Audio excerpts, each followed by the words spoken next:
Hi, പുതിയൊരു വീഡിയോയിലേക്ക് സ്വാഗതം. ഈ വീഡിയോ ഹയർസിനെ കുറിച്ച് തന്നെയാണ്. ഹയർസിൻ്റെ സുപ്രധാനമായ ദിനമായിരുന്നു ഇന്ന്. അപ്പോൾ ഇന്ന് സെഷൻ കോടതി 3rd അഡീഷണൽ സെഷൻ കോടതി തൃശ്ശൂർ നാടകീയമായ രംഗങ്ങളാണ് ഉണ്ടായിരുന്നത്. ഇന്ന് കഴിഞ്ഞ പ്രാവശ്യത്തെ പോലെ കാസർഗോഡ് മുതൽ തിരുവനന്തപുരം വരെയുള്ള ആൾക്കാരെ പറഞ്ഞ് പറ്റിച്ച് അവിടെ കൊണ്ടുവന്നിട്ടില്ല എന്നുള്ളത് വളരെ ആശ്വാസകരമായിട്ടുള്ള ഒരു കാര്യമാണ്. ഇന്ന് വിരലിലെണ്ണാവുന്ന ആൾക്കാർ, ലീഡർമാരെന്ന് പറയാൻ പറ്റില്ല, പണം നഷ്ടപ്പെട്ടവർ എന്ന് പറയണം. അവരൊന്നും ലീഡർമാരല്ല. പണം നഷ്ടപ്പെട്ടവർ, കുടുങ്ങിപ്പോയവർ എന്നുവെച്ചാൽ മറ്റുള്ളവരൊക്കെ പൈസ വാങ്ങിപ്പിച്ച് ഈ കമ്പനിയിലിട്ട് കുടുങ്ങിക്കിടക്കുന്നവർ, രക്ഷപ്പെടാൻ പറ്റാത്ത ബാരിക്കയെ പോലെയുള്ള ആൾക്കാർ ഒക്കെയാണ്. ബാരിക്ക എന്ന് പറഞ്ഞു കഴിഞ്ഞാൽ ക്രിപ്റ്റോൻ്റെയൊക്കെ ഹെഡാണ്. ബാരിക്ക is the crypto head. Crypto തട്ടിപ്പിൻ്റെ ഏറ്റവും വലിയ ഹെഡായിരുന്നു ബാരിക്ക. അതുകൊണ്ടാണ് ബാരിക്കയ്ക്ക് ഇതിൽ നിന്ന് ഊരിപ്പോകാൻ പറ്റാത്തത്. അപ്പോൾ അങ്ങനെ കുറച്ച് പേർ മാത്രമേ അവിടെ ഉണ്ടായിരുന്നുള്ളൂ എന്നുള്ളതാണ്. കോടതി പറഞ്ഞു ഇത് നമുക്ക് 30-ാം തീയതി നമുക്കിതിൻ്റെ തീരുമാനമാക്കി തരാം എന്ന് പറഞ്ഞു. എന്നാൽ വൈകിട്ടോടുകൂടി അതിൻ്റെ ഒരു ഡേറ്റിൽ ചെറിയൊരു മാറ്റം വന്നിട്ടുണ്ട്. അത് 29-ാം തീയതി തന്നെ, എത്രയും പെട്ടെന്ന് തന്നെ ഉണ്ടാവും എന്നുള്ളതാണ് കാണുന്നത്. അതിന് നമ്മൾ പറഞ്ഞിട്ടുണ്ടായിരുന്നു, ഇതിൻ്റെ ഒരു സൂചന നമുക്ക് ഇന്ന് വിധി ഉണ്ടാവില്ല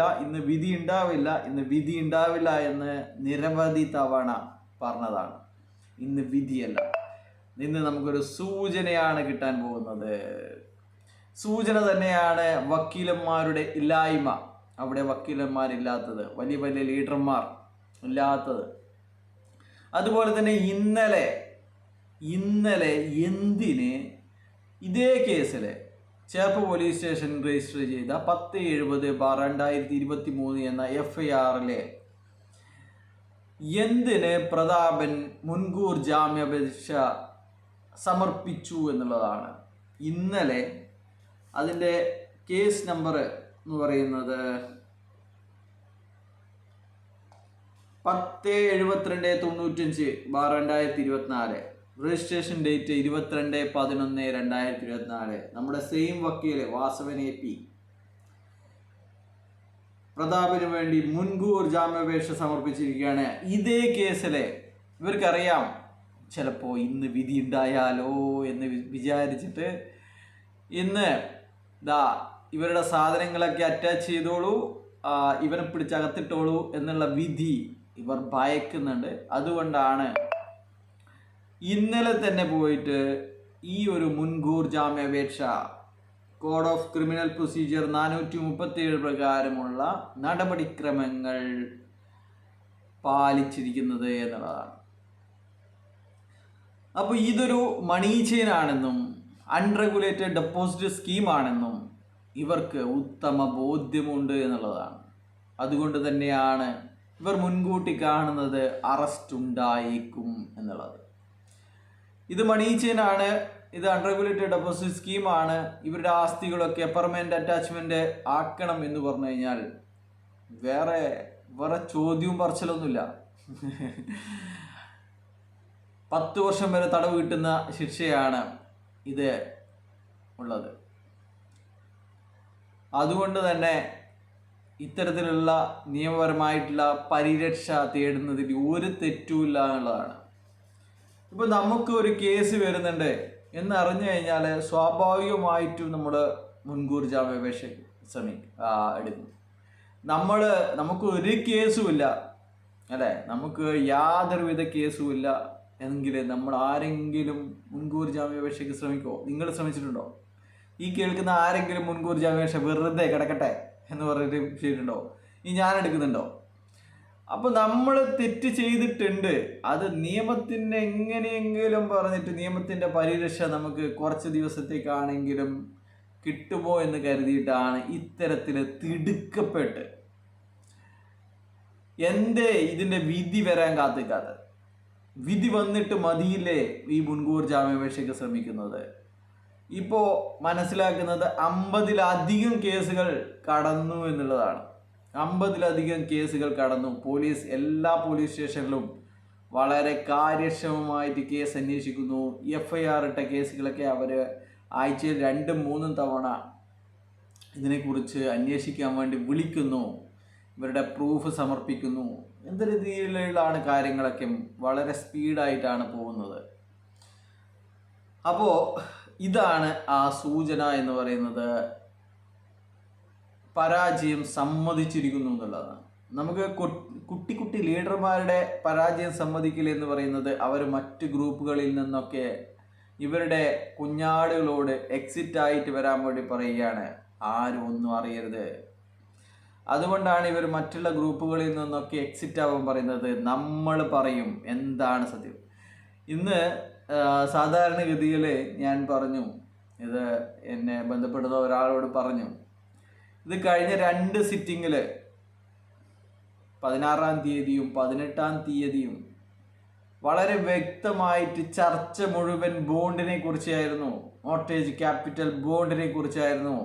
ജഡ്ജ് അതൊരു കയ്യിൽ വെച്ചിട്ട് ഇതെന്താണ്, ഇതിന് RBIയുടെ ലൈസൻസ് വേണ്ടേ, RBIയുടെ അപ്രൂവൽ വേണ്ടേ, അങ്ങനെയുള്ള ചോദ്യങ്ങളാണ് ചോദിച്ചിരുന്നത് എന്ന് പറഞ്ഞപ്പോൾ അദ്ദേഹം പറയുന്നത്, ഇത് നമ്മുടെ ഗ്രൂപ്പുകളിലൊന്നും പറയുന്നത് കേട്ടില്ലല്ലോ, നിങ്ങളിത് പറയുന്നു, നിങ്ങളിങ്ങനെ ബോണ്ടിനെ കുറിച്ചുള്ള ചർച്ച ഉണ്ടായിരുന്നു പറയുന്നു, എന്തുകൊണ്ട് നമ്മുടെ ഗ്രൂപ്പിലൊന്നും അത് പറയാത്തത്, ആരാണ് കള്ളം പറയുന്നത് എന്ന് നമുക്ക് മനസ്സിലാകുന്നില്ല എന്നാണ് ആ ഒരു നിക്ഷേപകൻ പറഞ്ഞിരിക്കുന്നത്. ഡിജിറ്റൽ ID മാത്രമേ അദ്ദേഹം നിക്ഷേപിച്ചിട്ടുള്ളൂ എന്ന് പറയുന്നു. അദ്ദേഹത്തിൻ്റെ സുഹൃത്തിൻ്റെയോ ഒക്കെ കുറച്ച് പണം അവിടെ കുടുങ്ങിക്കിടക്കുന്നുണ്ട്.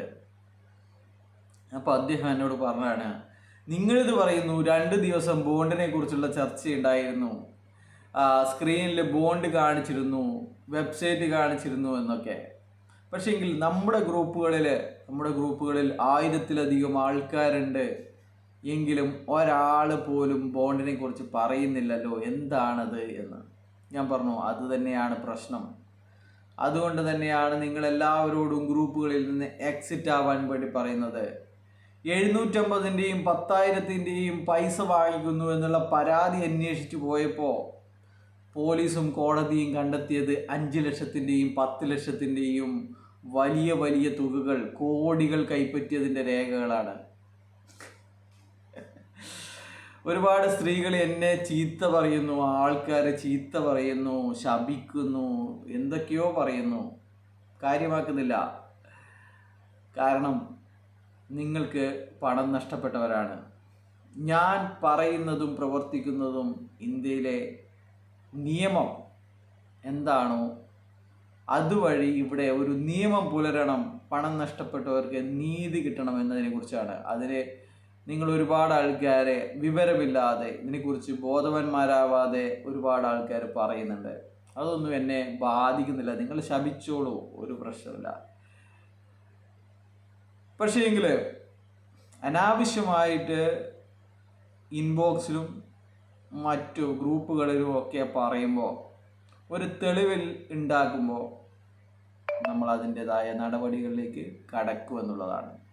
ഇന്ന് പ്രൊഫൈൽ പിക്ചർ സഖാവിൻ്റെ ഇട്ടിട്ട്, ഇതാണ് ജനകീയ സർക്കാർ എന്നൊക്കെ പറഞ്ഞ പ്രൊഫൈൽ പിക്ചർ ഇട്ടിട്ട് അദ്ദേഹത്തിൻ്റെയും ഭാര്യയുടെയും ഒക്കെ ചിത്രം വെച്ചിട്ടുള്ള ഒരുത്തൻ ഇത്രയും മോശമായ രീതിയിൽ കഴിഞ്ഞ ദിവസം എന്നോട് എൻ്റെ ഇൻസ്റ്റാഗ്രാമിൽ, അത് എനിക്ക് പറയാനുള്ളത് അഭിലാഷിനോടാണ്. അഭിലാഷ് എന്നോട് സംസാരിക്കാൻ പറ്റാതെ അവരുടെ ഗ്രൂപ്പുകളിൽ ഉണ്ടാക്കിയ പുകമറയുടെ അല്ലെങ്കിൽ പറഞ്ഞതിൻ്റെ ഫലമായിട്ട് ഒരുപാട് ആൾക്കാർ എന്നെ ചീത്ത വിളിച്ചു. അതിലൊരുത്തൻ ഇതുപോലെ ജനകീയ സർക്കാർ എന്നൊക്കെ പറഞ്ഞിട്ട് സ്വന്തം ഭാര്യയുടെ പിക്ചർ അടക്കം വെച്ചിട്ട് സ്വന്തം പേരിൽ വന്ന് ചീത്ത വിളിച്ചിട്ടുണ്ട്. അദ്ദേഹത്തിനെതിരെ പരാതിയും കൊടുത്തിട്ടുണ്ട്. ആ പരാതി കണ്ണൂർ SP-ക്ക് കൈമാറിയിട്ടുമുണ്ട്. അപ്പോൾ ഇത്തരത്തിലുള്ള ദണ്ഡിത്തരത്തിന് നിൽക്കാതിരിക്കുക എന്നാണ് പറയാനുള്ളത്. അപ്പോൾ എന്തായാലും അദ്ദേഹത്തെ ഞാൻ നേരിട്ട് കാണുന്നുണ്ട്. അദ്ദേഹത്തിന് പണം പോയതാണ്, പക്ഷെങ്കിൽ അതല്ല പണം പോയത് നിന്റെ ബുദ്ധിമോശം കൊണ്ട്. ഇത്തരത്തിലുള്ള മണി ചെയിൻകാർക്ക് പണം കൊടുത്തിട്ട് അതിലെന്തെങ്കിലും നഷ്ടപ്പെട്ടിട്ടുണ്ടെങ്കിൽ മറ്റുള്ളവൻ്റെ കുടുംബത്തിലോ മറ്റുള്ളവനെ കുറിച്ചോ ചീത്ത പറയല്ല വേണ്ടത്. അപ്പോൾ ഇതാണ് എല്ലാവരോടും പറയാനുള്ളത്. ഇത്തരത്തിലുള്ള പ്രവൃത്തികളെ അംഗീകരിക്കാൻ സാധിക്കില്ല. നിങ്ങൾ പറഞ്ഞോ, നിങ്ങൾ പ്രാർത്ഥിക്കുകയോ പിരാവുകയോ എന്തൊക്കെ ചെയ്യോ, പക്ഷെങ്കിൽ നേരിട്ട് വന്നിട്ട് ഇൻബോക്സിലും മറ്റുമൊക്കെ പ്രാകാൻ നടന്നു കഴിഞ്ഞാൽ അതിനുള്ള നടക്കേണ്ടി വരുമെന്നാണ് പറയാനുള്ളത്. അപ്പോൾ ഇത്ര മാത്രമേ ഉള്ളൂ. കേസ് ഹൈറിച്ച് ജയിക്കും. സമാധാനമായില്ലേ? ബൈ.